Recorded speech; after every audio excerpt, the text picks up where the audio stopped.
Hello everyone, this is Dr. Abdal. Welcome to my YouTube channel Learn with Dr. Abdal. आज का हमारा topic है Bayes theorem. Bayes theorem आपने 12th class में भी वैसे पढ़ी होगी और जिसने नहीं पढ़ी है वो यहाँ पे अब उसको समझ सकता है। लेकिन बेस थ्योरम को समझने से पहले हमें ये कॉन्सेप्ट समझना होगा टोटल प्रोबेबिलिटी का, कि टोटल प्रोबेबिलिटी एक्चुअल में क्या होती है, क्योंकि बेस थ्योरम में जो फॉर्मूला बनता है वो टोटल प्रोबेबिलिटी की हेल्प से ही बनता है। तो यहाँ पे आपको फॉर्मूला वैसे तो दिख रहा है, ये है टोटल प्रोबेबिलिटी का फॉर्मूला। अब ये कैसे ड्राइव होता है, डेरिवेशन में हम इतना नहीं जा रहे हैं, बट इसका कॉन्सेप्ट समझ लेते हैं कि ये एक्चुअल में है क्या। यहाँ पे E1, E2, En आपको दिख रहे होंगे, ये एक्चुअल में इवेंट्स है, मतलब E1, E2 और अप टू En ये सारे इवेंट्स हैं। और ये किसके सबसेट होंगे, ये एक सैम्पल स्पेस होगा, ये उसके सबसेट्स होंगे सारे, क्योंकि इवेंट्स क्या होते हैं, वो सैम्पल स्पेस के सबसेट्स होते हैं। और ये आपको मैंने जो बेसिक कॉन्सेप्ट कवर करे थे प्रोबेबिलिटी के, उसमें आपको बताया है। अब ए क्या है, ए भी यहाँ पे एक इवेंट ही है, और वो भी कहाँ से आ रहा है, वो सैम्पल स्पेस एस का ही सबसेट है। तो सैम्पल स्पेस आप जानते हो क्या होता है, कि जब हम किसी एक्सपेरिमेंट को करते हैं, वहाँ से जो आउटकम आती है उन आउटकम का हम एक सेट बना लेते हैं। तो एस के अंदर वो सारी की सारी आउटकम्स होती हैं, फिर उनके जो सबसेट होते हैं वो इवेंट्स होते हैं। तो आप इसको एक डायग्राम से ऐसे समझ सकते हो कि आपका ये सैम्पल स्पेस है पूरा का पूरा, और उसमें कोई एक इवेंट है, ठीक है, ये आपका इवेंट है ए। अब जो आपके इवेंट है E1, E2, En वो ऐसे हो सकते हैं, यहाँ पे E1 आ गया, ये E2 आ गया, फिर ये आपका E3 आ गया, ठीक है ना। जो हो सकता है ए को टच भी कर रहे हो, ए को टच ना कर रहे हो, या ए बिल्कुल अलग हो ए से, E4, E5, इस तरह से हमने पूरा एक E6, ई आइस का एक इवेंट्स का हमने एक सेट बना लिया है सैम्पल स्पेस एस के अंदर, ठीक है। अब यहाँ पे जो E1, E2, En पे कंडीशन है वो ये है कि E1, E2, En ना वो पार्टीशन बनाता है S का, मतलब जब उसका आप सारे इवेंट्स का यूनियन करोगे वो S बनेगा। और इनमें से कोई से भी दो आप सेट उठा लो E1, E2, En में से, मतलब कोई से भी, तो उसको हम EI और EJ से डिनोट कर रहे हैं, और उनका इंटरसेक्शन ले लो तो वो आपका क्या आएगा, एम्प्टी सेट आएगा, ठीक है। मतलब कि ये आपके म्यूचुअली एक्सक्लूसिव इवेंट हो गए, मतलब for any I not equal to J, E and EJ are mutually exclusive events। मतलब कि आपके पास जो E1, E2, En ये इवेंट्स हैं, इनमें से कोई से भी दो इवेंट मैं उठाऊं, कोई से भी, जितने भी आप कॉम्बिनेशन बना सकते हो, E1 का E2 के साथ बना लो कॉम्बिनेशन, E1 का E3 के साथ बना लो, तो उनका इंटरसेक्शन हमेशा क्या आएगा, वो एक एम्प्टी सेट आएगा, तो वो म्यूचुअली एक्सक्लूसिव इवेंट होंगे, ठीक है। कोई सा भी इवेंट आप उठा सकते हो, ऐसा नहीं है कि जो मैं बना के दिखा रहा हूँ वही। तो कॉम्बिनेशन कैसे बनता है, आपके पास n अगर सेट्स हैं तो NC2 इतने कॉम्बिनेशन बनेंगे आपके पास। n की वैल्यू 5 है, 7 है, 8 है, तो उस पर डिपेंड करता है वो। तो आपके पास E1, E2, En पे क्या कंडीशन है, एक तो कंडीशन आपके पास ये है कि उनका यूनियन S के इक्वल होगा, और दूसरी कंडीशन ये है कि EI इंटरसेक्शन EJ एम्प्टी होगा, और जब I not equal to J होगा, मतलब आप कोई सभी सेम सेट नहीं उठा रहा है। मतलब E1 इंटरसेक्शन E1 करोगे तो ऑब्वियसली वो कभी भी नॉन एम्प्टी नहीं आएगा, क्योंकि E1, E2, En सब नॉन एम्प्टी सेट हैं। तो हमेशा EI और EJ लिया जाए, I not equal to J, ये मेन चीज़ है। I मतलब जब I और नॉट इक्वल टू J का मतलब है कि दोनों सेट सेम नहीं है। E1 सेट ले रहे हो तो उसके साथ आप E2, E3, E4, En कोई सा भी ले सकते हो। E2 ले रहे हो तो उसके साथ E1, E3, E2 नहीं ले सकते E2 के साथ। तो ये है इसका मतलब। तो एक तो आपको ये समझ आ गया कि ये पार्टीशन बना रहे हैं, इसके लिए हम एक वर्ड और यूज़ करते हैं, पार्टीशन। दो कंडीशन लिखने से अच्छा है आप ये कंडीशन लिख दो कि E1, E2, En forms a partition, forms a partition of S। या तो आप ये लिख दो एक सिंगल लाइन में, तो इतना भी इनफ है, आपको फिर आगे और कंडीशन बताने की ज़रूरत नहीं है, ठीक है। या फिर आप ये दो कंडीशन लिखो कि E1, E2, En का यूनियन जो है वो S के इक्वल है, और EI इंटरसेक्शन EJ जो है वो एम्प्टी सेट है। तो ये एक थ्योरी है इसके पीछे की। तो आप प्रोबेबिलिटी ऑफ A, जो आपकी A की प्रोबेबिलिटी निकल के आएगी, वो आप इनकी हेल्प से लिख सकते हो, कंडीशनल प्रोबेबिलिटी की हेल्प से। Probability of E1 into probability of A given E1 plus probability of E2 then probability of A given E2। मतलब कि A गिवन E2 का क्या मतलब होता है कि E2 इवेंट हो चुका है और आप A की प्रोबेबिलिटी निकालना चाहते हो। यहाँ पे E1 इवेंट हो चुका है और आप A की प्रोबेबिलिटी निकालना चाहते हो। एंड ये कहाँ तक जाएगा, ये जितने भी आपके पास इवेंट से E1 E2 En, तो लास्ट में En तक जाएगा ये। तो यही फॉर्मूला सेम आपका ऊपर लिखा है यहाँ पे, जो मैंने आपको अभी टोटल प्रोबेबिलिटी का फॉर्मूला बताया है। तो ये कॉन्सेप्ट होता है टोटल प्रोबेबिलिटी का, जो बेस थ्योरम में फॉर्मूला यूज होगा। ठीक है, ये यहाँ पे मैंने और उसको एक्सप्लेनेशन करी है, यहाँ पे आप देख सकते हो। और यहाँ पे प्रोबेबिलिटी ऑफ ए को हम डायरेक्टली ऐसे भी लिख सकते हैं समीशन की फॉर्म में। आपको पूरा एक एक टर्म लिखने की जरूरत नहीं है, जैसे कि मैंने यहाँ पे एक टर्म लिखी है, 1 term, second term, then last n term, आप उसको सम करके भी लिख सकते हो इस तरह से। ठीक है, वही है, हमने n, हमारे पास n तक सम जा रहा है, n नंबर ऑफ टर्म्स हैं आपके पास। तो ये हो गया आपका law of total probability.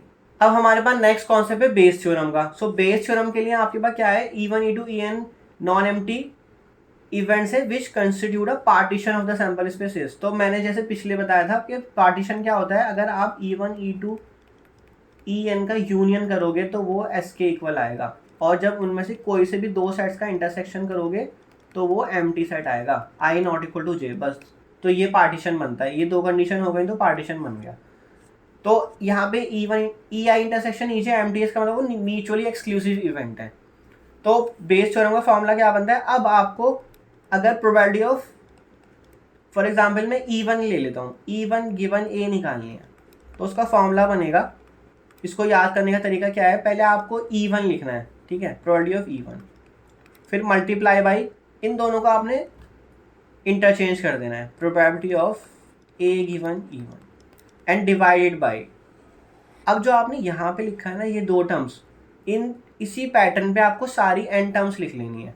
For example first term तो ये वाली आ जाएगी, ये मैं E1 का बता रहा हूँ, फिर आप E2 के लिए भी कर सकते हो। फर्स्ट, फिर सेकंड टर्म भी इसी पैटर्न पे आएगी, probability of E2 into probability of A given E2, and last term क्या जाएगी, probability of En into probability of A given En। ठीक, तो ये आपकी टोटल n टर्म्स का सम आ गया। तो यहाँ पे यही लिखा है, बस ये आपने EI EJ की फॉर्म में लिखा है, मैंने आपको E1 की निकाल के दिखा दी प्रोबेबिलिटी। तो जो ये नीचे आपका डिनोमिनेटर है ना यहाँ पे, ये एक्चुअल में क्या है, ये प्रोबेबिलिटी ऑफ A ही है।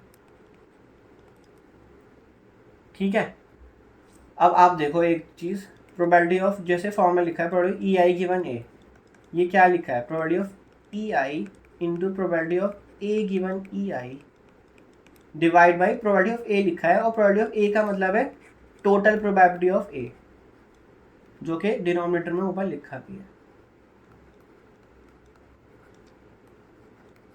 ठीक है, जो मैंने यहाँ पे आपको बताया भी है कि प्रोबेबिलिटी ऑफ A का फॉर्मूला यही है जो हमने पिछली स्लाइड में देखी थी, probability total probability of A। अब आप इसको एक्सपेंड करो, क्या करो, probability of EI divide by probability of A। अब आपको पता है probability of A given EI क्या होता है, probability of A given EI का फॉर्मूला आपने कंडीशनल प्रोबेबिलिटी की वीडियो में देखा होगा, वो होता है probability of A intersection EI divide by probability of EI। जो गिवन होता है वो हम डिनोमिनेटर में ले जाते हैं उसकी प्रोबेबिलिटी को। तो मैं वो यहाँ पे पुट करने जा रहा हूँ फॉर्मूला A गिवन EI की प्रोबेबिलिटी का, वो होगा A intersection EI divide by probability of EI।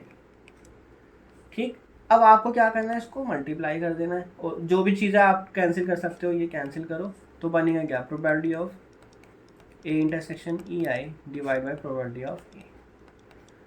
अब ये फॉर्मूला किसका होता है, ये फॉर्मूला अगर मैं डायरेक्टली इसको लिखता, इस फॉर्मूले को, तो मैं इस फॉर्मूले को यही तो लिखता, probability of EI given A को मैं क्या लिखता, probability of EI intersection A divide by probability of A, यही तो लिखता। तो ये फॉर्मूला और ये फॉर्मूला दोनों सेम ही तो है, अगर ये इसके इक्वल है, ये टर्म जो है वो ऑब्वियसली इसके इक्वल है, और ये टर्म जो है वो इसके इक्वल है। तो मैंने इसी फॉर्मूले को जो है बेस थ्योरम का नाम दे दिया। तो एक्चुअल में probability of EI given A का फॉर्मूला आपने कंडीशन प्रोबेबिलिटी में ये वाला पढ़ा था, जो मैंने यहाँ पे नीचे सर्कल करा है। ठीक है, जो मैं रेड से नीचे सर्कल कर रहा हूँ, ये वाला हमने कंडीशन प्रोबेबिलिटी का फॉर्मूला पढ़ा था। बट आपने क्या करा, इस फॉर्मूले को हमने यहाँ से स्टार्ट करा और हमने ये बेस थ्योरम का फॉर्मूले में लिख दिया, ये है आपकी बेस थ्योरम। ठीक है, और ये बनेगा एक्चुअल में यही। तो आपने क्या बस देखना है, हमें अब कंडीशनल प्रोबेबिलिटी का ये वाला फॉर्मूला अप्लाई ना करके, अब स्टूडेंट का ये सवाल रहता है कि सर ये वाला फॉर्मूला जब हमारे पास ऑलरेडी था कंडीशनल प्रोबेबिलिटी का, तो फिर हम बेस थ्योरम वाला फॉर्मूला क्यों यूज़ कर रहे हैं? क्योंकि उस वाले फॉर्मूले के लिए हमें ये वाला डेटा गिवन होता था, जो न्यूमरेटर में डेटा है और जो डिनोमिनेटर में डेटा है वो क्वेश्चन में गिवन होता था। अब आपको ये डेटा गिवन नहीं होगा, अब आपको कुछ और कंडीशंस, कुछ और प्रोबेबिलिटी गिवन होगी, तो उसके बेसिस पर आप बेस थ्योरम ही अप्लाई कर पाओगे, आप कंडीशनल प्रोबेबिलिटी का फॉर्मूला डायरेक्ट अप्लाई नहीं कर पाओगे।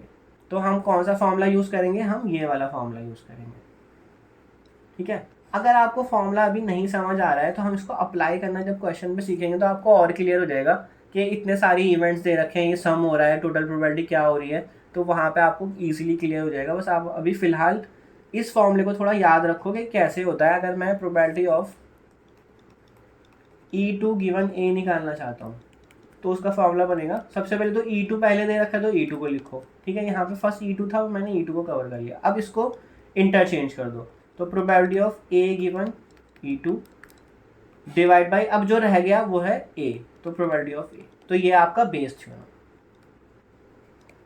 ठीक। अब जो डिनोमिनेटर में प्रोबेबिलिटी ऑफ A है ना, यहाँ पे ये, इसको कैसे लिखते हैं हम? इसको हम लिखते हैं टोटल प्रोबेबिलिटी की हेल्प से। तो टोटल प्रोबेबिलिटी अब कैसे बनेगी? आपको बस ऊपर वाली जो न्यूमरेटर में टर्म लिखी है ना, इसी पैटर्न पे सारी टर्म्स के लिए, मतलब जितने भी आपके E1 E2 EN टर्म्स हैं, जितनी भी इवेंट्स हैं ये, इनके लिए आपने इस फॉर्म में फॉर्मूला लिखना है और सम करते चले जाना है। फॉर एग्जाम्पल सबसे पहले E1, तो probability of E1 into probability of A given E1, ठीक है। जो मैंने न्यूमरेटर में लिखा था उसी पैटर्न पे मैंने formula total probability of A का लिखना शुरू कर दिया। तो probability of E2 into probability of A given E2, और लास्ट में क्या आएगा? EN के लिए probability of EN into probability of A given EN। तो बस हमें ये दो स्टेप्स करने होंगे जब हम क्वेश्चन सॉल्व कर रहे होंगे। एक तो आपको पता होना चाहिए कि प्रोबेबिलिटी किसकी पूछ रहा है। जैसे आपने ये चीज़ लिख ली, जो मैं सर्कल कर रहा हूँ, जैसे आपने ये चीज़ लिखी तो आपका क्वेश्चन वहीं पे हो जाएगा। उसके बाद आपको ज़्यादा करने की ज़रूरत नहीं पड़ेगी। फॉर्मूला आपको मैंने लिखना सिखा दिया कि पहले कौन सी टर्म लिखनी है, न्यूमरेटर में कौन सी आएगी, डिनोमिनेटर में कौन सी टर्म आएगी, फिर डिनोमिनेटर जो है उसका टोटल प्रोबेबिलिटी का फॉर्मूला मैं कैसे लिखूंगा। टोटल प्रोबेबिलिटी का फॉर्मूला ये है आपका, वो मैंने आपको बता दिया कि कैसे बनता है वो। आई होप दिस इज क्लियर। तो हम अब क्वेश्चन करते हैं। सो फर्स्ट क्वेश्चन है हमारे पास बेस थ्योरम पे based. Bag 1 contains 3 red and 4 black balls, ठीक है। तो मैं डेटा को लिख लेता हूँ। बैग 1 में 3 रेड है एंड 4 ब्लैक बॉल्स हैं, and another bag 2 contains 5 red balls and 6 black balls. So one ball is drawn at random from one of the bag and it is found to be red. तो ये given information है। it is found to be red का मतलब है आपको given है कि जो आपने बॉल निकाली है वो आपको पता लग गया है कि वो रेड कलर की है। अब एक्चुअल में प्रोबेबिलिटी किसकी निकालनी है? प्रोबेबिलिटी निकालनी है find the probability that it was drawn from bag 2। तो बैग 2 से ड्रॉन की गई, ये हमें निकालना है, ठीक है। तो आपके पास क्या क्या चीज़ें हैं यहाँ पे जो फॉर्मूले में फिट होंगी? तो हमने B1 B2 की नोटेशन यूज़ करी है, और एक रेड के लिए R से हम नोटेशन यूज़ करेंगे, क्योंकि वो बता रहे हैं कि जो आपने बॉल निकाली है वो रेड कलर की है। तो फॉर्मूला कैसे बनेगा? देखो वो क्या पूछ रहा है, find the probability that it was drawn from bag 2। तो बैग 2 से ड्रॉन करने की प्रोबेबिलिटी क्या होगी? तो B2 आ गया पहले। और गिवन क्या था? क्योंकि कंडीशनल प्रोबेबिलिटी में क्या बोलते थे, जो गिवन होगा वो स्लैश के बाद जाएगा, तो आपको गिवन है कि वो रेड है। तो बस मैंने क्या कहा था, जैसे आपने ये चीज़ लिख ली ना, आपका क्वेश्चन वही कंप्लीट हो गया। अब B2 गिवन R का फॉर्मूला आप बेस थ्योरम पे कैसे एक्सपेंड करोगे?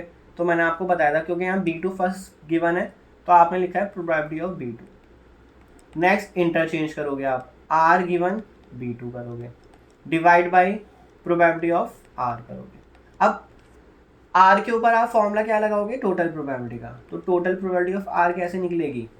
जो मैंने बताया था आपको, जो न्यूमरेटर में लिखा है ना, आपको उसी पैटर्न पे सारे के सारे बैग्स के लिए वो टर्म्स ऐड करती जानी है। तो आपके पास कितने बैग हैं? 2 बैग है।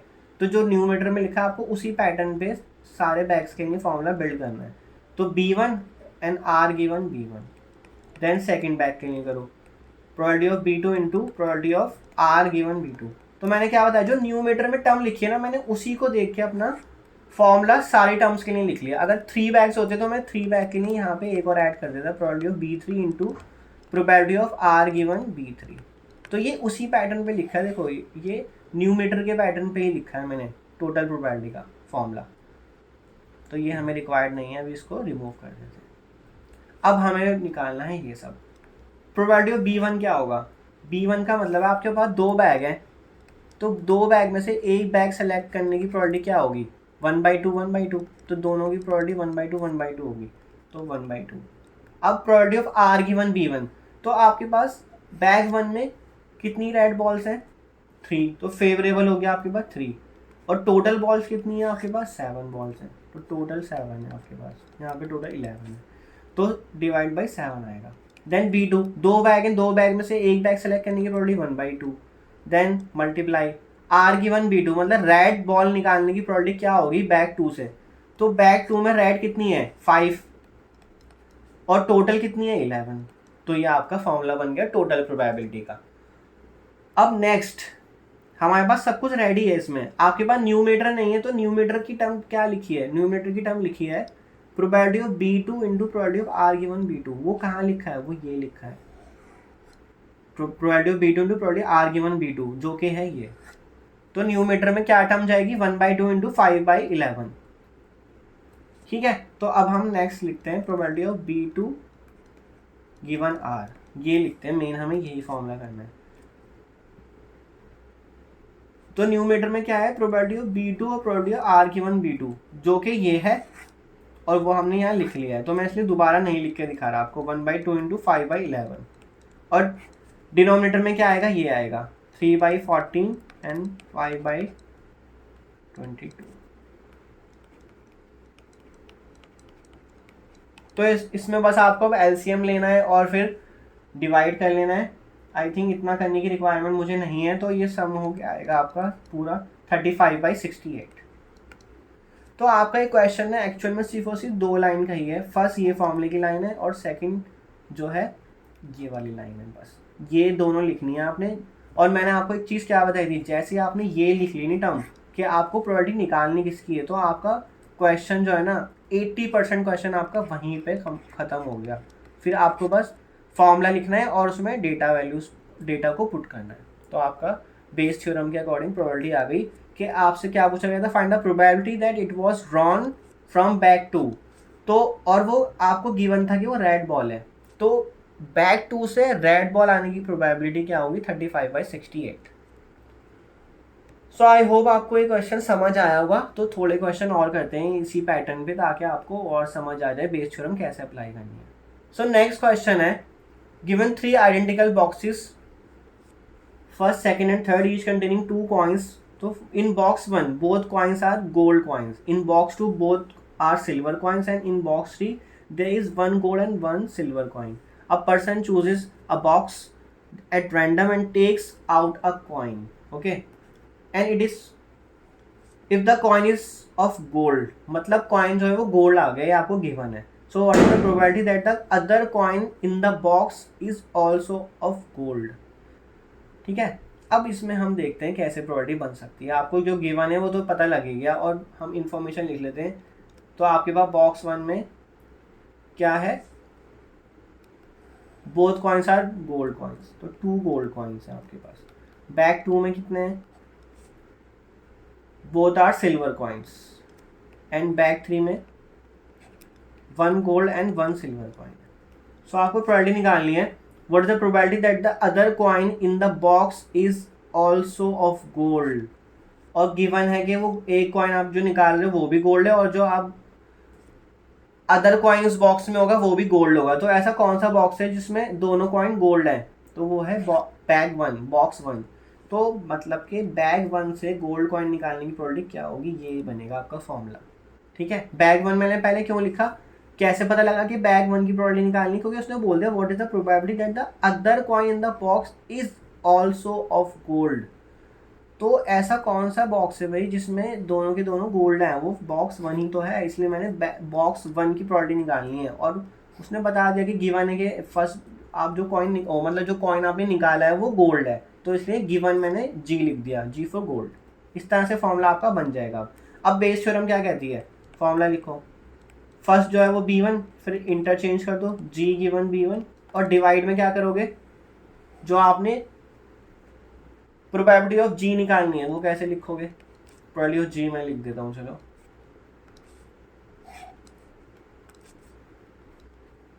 तो प्रोबेबिलिटी ऑफ जी जो आपके न्यूमरेटर को देख के ही लिखी जाती है। न्यूमरेटर में सिर्फ एक के लिए लिखा जाता है, एक बैग है एक बॉक्स के लिए, तो आपको सारे बैग या सारे बॉक्स के लिए बनाना होता है फॉर्मूला।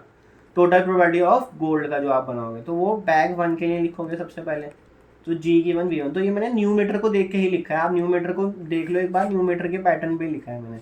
अब बॉक्स 2 के लिए लिखोगे, तो B2 इंटू जी की 1 B2, then next B3 and G given B3। अब बनाते हैं इनकी प्रोबेबिलिटी।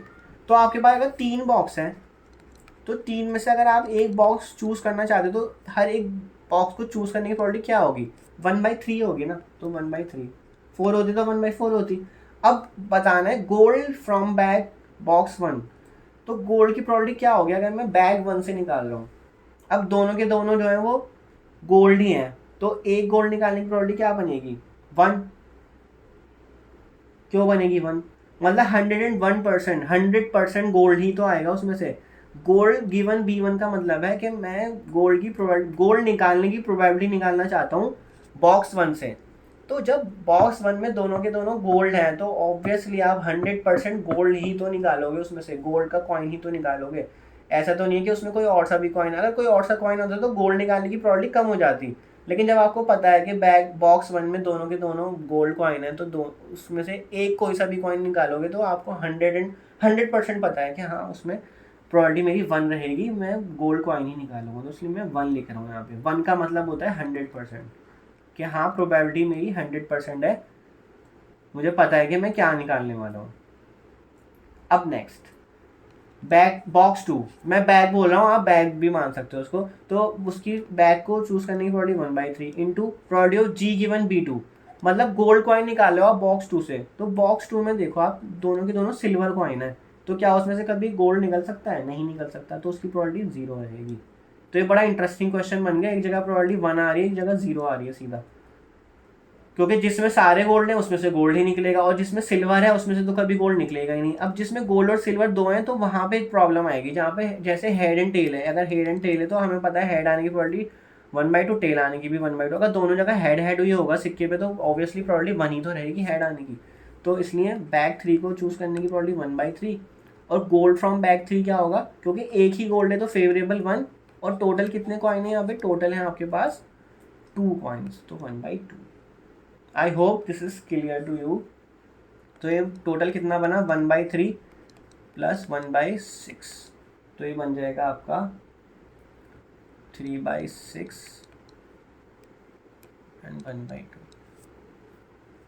अब आपको एक चीज़ नोट करनी है, हम फॉर्मूला बनाने जा रहे हैं।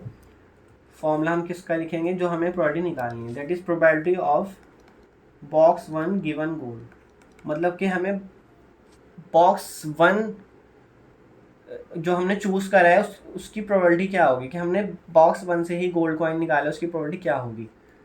तो वो फॉर्मूला हमने यहाँ पे लिख लिया था। अब हम बस न्यूमरेटर की वैल्यू पुट करना चाहते हैं। तो न्यूमरेटर देखो अब एक बार कि ये क्या है, probability of B1 into probability of G given B1। तो ये कहाँ लिखा है आपने? वो यहाँ पे लिखा हुआ है, देखो। तो हमने वो लिख लिया है नीचे, आपको उसको दोबारा सॉल्व करने की जरूरत नहीं है। तो वो क्या बन रहा है? 1/3 बन रहा है। वो डायरेक्टली आप प्रोबेबिलिटी ऑफ B1 क्या था? 1/3, और probability of G given B1 क्या था? 1 थी। तो आप वहीं से लिखोगे ना उसको डायरेक्टली, आप उसको दोबारा से सॉल्व करने की जरूरत नहीं है। 1/3 और डिनोमिनेटर जो हमने निकाला है probability of gold total probability के फॉर्मूले से, यहाँ पे हमने टोटल प्रोबेबिलिटी का फॉर्मूला यूज करा है गोल्ड की प्रोबेबिलिटी निकालने के लिए। तो वो क्या आ रहा था आपका? 1/2। तो 1/2 रख दो उसको नीचे। तो क्या बना आपका फाइनल आंसर? 2/3। तो बॉक्स 1 से गोल्ड निकालने की प्रोबेबिलिटी क्या है? 2/3 है। तो ये इंटरेस्टिंग रहा क्वेश्चन थोड़ा, इसमें आपको 1 और 0 प्रोबेबिलिटी भी आ रही है। तो आई होप आपको ये क्वेश्चन भी समझ आया होगा। और मैंने आपको फिर बताया था कि यहाँ पे मेरा 80% क्वेश्चन ना कंप्लीट हो गया था, क्योंकि फॉर्मूला अगर आपने गलत लिख दिया, आपने स्टार्टिंग ही यहाँ से गलत कर दी, तो वहाँ पे फिर आपके आगे जो आप जितना भी करोगे सब गलत हो जाएगा। सो नेक्स्ट क्वेश्चन देखते हैं। In a factory which manufactures bolts, machine ABC manufacture respectively 25%, 35% and 40% of the bolts. तो ये बता रहा है कि एक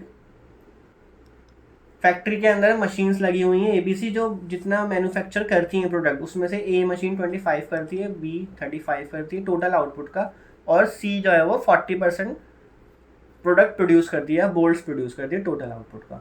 of their output 5, 4 and 2% are respectively the defective bolts. तो उसमें से इतने परसेंट डिफेक्टिव बोल्ट हैं मशीन ABC के जो द्वारा बनाए जा रहे हैं। तो अब bolt is drawn at random from the product and it is found to be defective. तो उसने जो गिवन है आपको बता दिया कि वो डिफेक्टिव है, तो गिवन हमने डिफाइन कर लेते हैं D। So bolt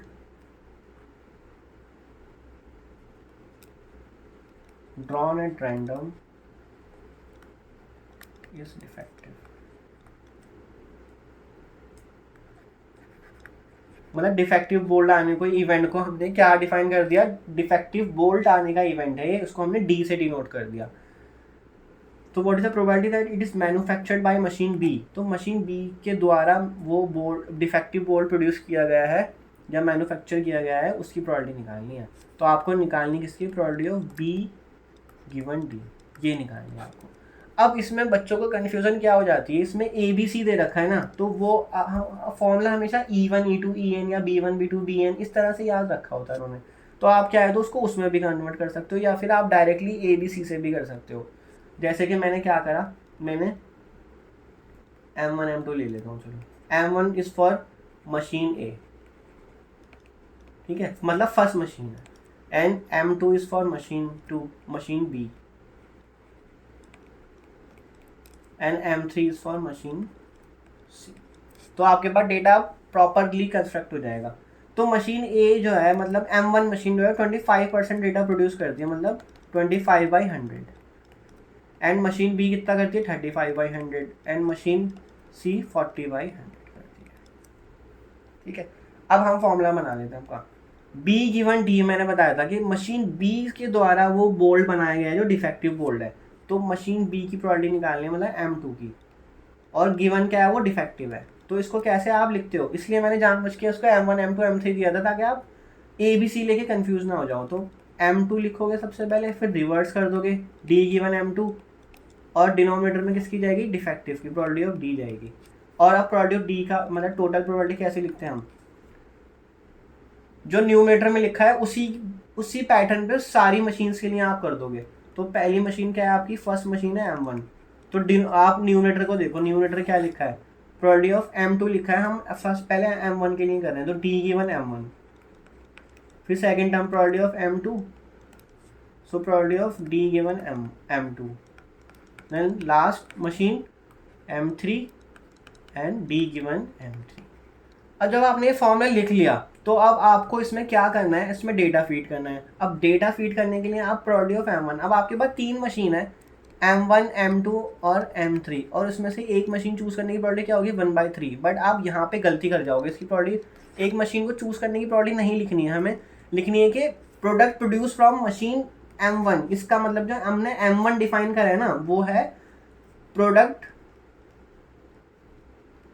produced by या manufactured by machine M1 M2 और M3, ये है। तो M1 कितने प्रोड्यूस कर रही है, 25/100 कर रही है, जो डेटा हमने यहाँ लिखा भी था, ये डेटा है अब हमारे काम का। अब हम जो बॉक्स और या बैग के लिए करते थे वो नहीं कर रहे हैं, अब हमारे पास प्रोडक्ट हैं, तो टोटल प्रोडक्ट, जो टोटल मैन्युफैक्चरिंग आउटपुट्स निकल के आ रहे हैं, जो टोटल आपकी मैन्युफैक्चर हो रही है उस फैक्ट्री के अंदर, उसमें से मशीन A जो है वो 25% डेटा प्रोड्यूस करती है, बोल्ट्स प्रोड्यूस करती है, तो उसकी प्रोबेबिलिटी 25/100 है। अब D गिवन M1 मतलब डिफेक्टिव आइटम जो मशीन 1 प्रोड्यूस कर रही है, तो वो डेटा आपको यहाँ गिवन है, देखो, out of their outputs 5, 4 and 2% are respectively defective bolts. तो मशीन 1 जो डिफेक्टिव बोल्ट प्रोड्यूस कर रही है तो 5/100 मतलब 5%। अब M2 कितने प्रोडक्ट प्रोड्यूस करती है, वो है 35/100, and defective from the machine 2 मतलब defective item produce by the machine 2 is 4/100। Now M3 कितने प्रोड्यूस कर रही है 40%, and defective from machine 3 is 2/100। तो ये डेटा हमने यहाँ से लिखा है 5, 4, 2, जो आपको बहुत छोटी सी एक लाइन में दे दिया, जो दिखाई भी नहीं देता, कभी कभी क्वेश्चन करते हैं तो उसको ध्यान से आपको क्वेश्चन को पढ़ना पड़ेगा। तो ये टोटल सम कर लोगे तो आपका आ जाएगा ये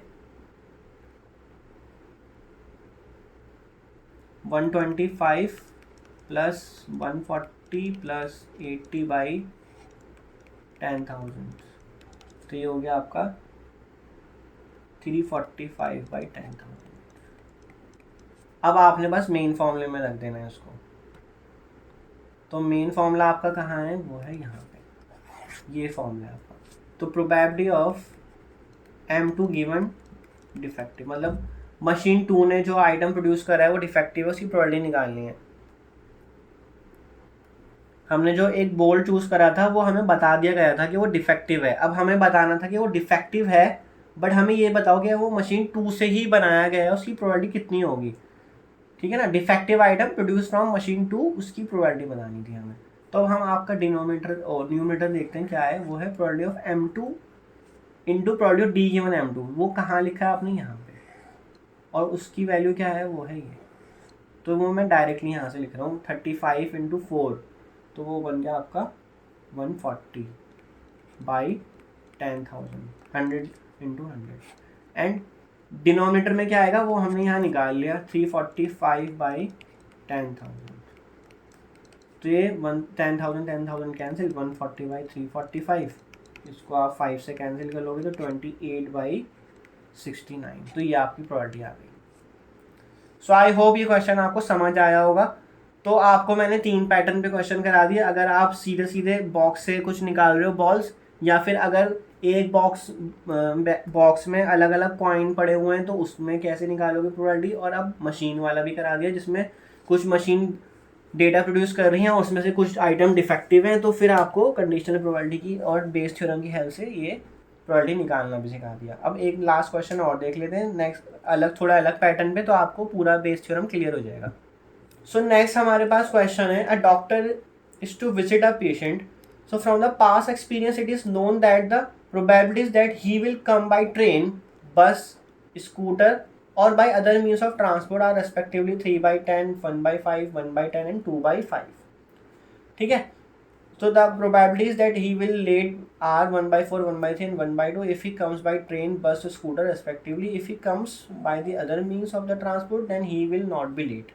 मतलब अगर अदर मीन से आ रहा है तो कभी लेट नहीं होगा, ये बता दिया। और अगर वो ट्रेन, बस, स्कूटर से आ रहा है तो उसकी लेट होने की प्रोबेबिलिटी क्या है, 1/4, 1/3 और 1/12। अब क्या पूछ रहा है, when he arrives he is late। तो मतलब जब वो पहुंचा तो वो लेट है, तो लेट होने का मतलब वो किससे आया होगा, या तो बस, स्कूटर या ट्रेन से आया होगा। तो what is the probability that he comes by train, तो पूछ रहा है कि ट्रेन से आया है, ये बताओ अब प्रोबेबिलिटी क्या होगी कि वो लेट आया है। वो लेट आया है तो आपको पता है, लेकिन वो ट्रेन से आया है, इसकी प्रोबेबिलिटी बताओ। ठीक है, गिवन क्या था आपको, ये था गिवन, डेटा जो गिवन है, ही इज लेट, ये गिवन था आपको। प्रोबेबिलिटी किसकी पूछ रहा है कि वो ट्रेन से आया है, तो ट्रेन को मैं T1 से डिनोट करूँगा, ट्रेन से आया और लेट आया तो उसको L से डिनोट कर लो। इस तरह से कर सकते हो आप। तो सबसे पहले इवेंट आपको क्या डिफाइन करना है, L। L इज, तो क्या डिफाइन करते हैं, doctor visit late to a patient. और T1 T2 डिफाइन कर लेते हैं। T1 का मतलब क्या है, इवेंट है वो, that doctor comes by train. ठीक है, देन T2 किसके लिए कर लो आप, जो जिस उन्होंने ऑर्डर में दिया, ट्रेन के बाद बस दिया तो बस से कर लो। देन T3 आप स्कूटर के लिए कर लो कि वो स्कूटर से आया, और T4 कर लो आप अदर मीन्स से आया है, अदर मीन्स ऑफ ट्रांसपोर्ट। तो बस आपको यही रिक्वायर्ड है। अब और क्या क्या डेटा आपको गिवन है वो हम क्वेश्चन को जब आप फॉर्मूला लिखोगे वहीं पे हम कर लेंगे। तो हमें निकालना क्या है, that what is the probability that he comes by train. तो ट्रेन से आने के लिए हमने T1 यूज़ करा है, और वो लेट आया ये आपको गिवन है, मैंने आपको बताया। तो लेट के लिए आपने L यूज़ कर रहे हो, तो अब आप उसको बेस थ्योरम में कन्वर्ट कर लो। तो T1 लिखोगे सबसे पहले, फिर रिवर्स कर दोगे, L given T1 divide by probability of L। ठीक है, लेट आने की प्रोबेबिलिटी। अब लेट आने की प्रोबेबिलिटी हम किससे निकालेंगे, वो निकालेंगे हम टोटल प्रोबेबिलिटी से। टोटल प्रोबेबिलिटी का फॉर्मूला हम यहाँ पे लिखना सीख चुके हैं वो हम न्यूमरेटर को देख के लिखते हैं। वो हम अब सारी चीज़ों के लिए जितने भी आपके यहाँ पे इवेंट्स हैं T1 T2 T3 T4 वो हम चारों केसेस के लिए लिखेंगे फॉर्मूला। मैं लिख के दिखा रहा हूँ, अदरवाइज आप चाहो ना, अगर आपको फॉर्मूला अच्छे से पता है तो आप डायरेक्टली भी क्वेश्चन कर सकते हो, आपको पूरा फॉर्मूला लिखने की जरूरत नहीं है, लेकिन मैं बार बार लिख के दिखा रहा हूँ ताकि आपको याद हो जाए कि एक्चुअल में हमें प्रोबेबिलिटी किसकी लिखनी है। अगर आप वैसे एग्जाम में भी लिखोगे ना तो आपको फ़ायदा ही है इसका, इससे ये रहेगा कि आप गलती नहीं होगी आपकी। तो अब आपको किसके लिए लिखना है, T2 L given T2 then T3 and probability of L given T3 and next T4 other means। T4 का मतलब था other means and L late by T4 मतलब वो T4 से आया और लेट हो गया। अब इसमें probability पुट करना स्टार्ट करते हैं। So it is known that the probability that he will come by train, मतलब वो विजिट कर रहा है या ट्रैवल कर रहा है ट्रेन से, उसकी probability क्या थी, 3/10 थी ट्रेन से। और लेट हो जाएगा अगर वो ट्रेन से आएगा तो वो क्या थी, 1/4 रेस्पेक्टिवली थी ना, फर्स्ट ट्रेन के लिए, सेकंड बस के लिए और थर्ड स्कूटर के लिए।